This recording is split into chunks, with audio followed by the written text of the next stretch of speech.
एक दिन गौतम बुद्ध अपने शिष्यों के साथ एकदम शांत बैठे हुए थे।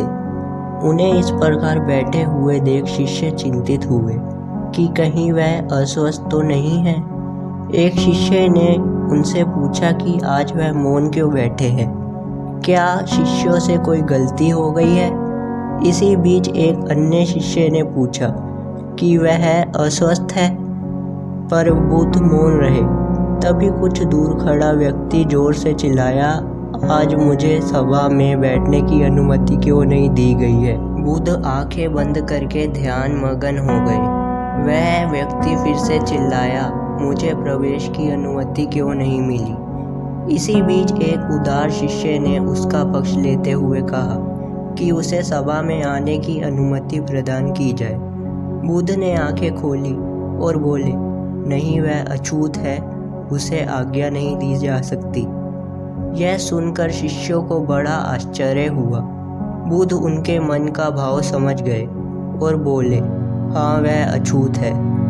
इस पर कई शिष्य बोले, हमारे आश्रम में जात पात का कोई भेद ही नहीं है, फिर भी वह अछूत कैसे हो गया।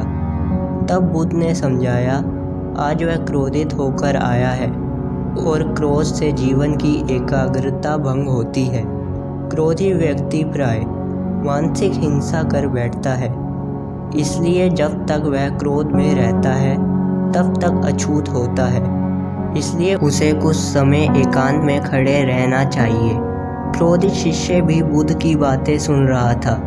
पश्चाताप की अग्नि में तप कर वह समझ चुका था कि अहिंसा ही मनुष्य का महान कर्तव्य व परम धर्म है।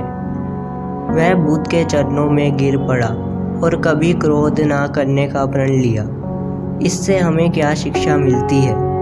आशय यह है कि क्रोध के कारण व्यक्ति अनर्थ कर बैठता है और पश्चाताप उसे बाद में होता है, जिसका कोई लाभ नहीं मिलता। इसलिए हमें क्रोध नहीं करना चाहिए। असल मायने में क्रोधित व्यक्ति अछूत हो जाता है और उसे अकेला छोड़ देना चाहिए। क्रोध करने से तन, मन और धन तीनों की हानि होती है।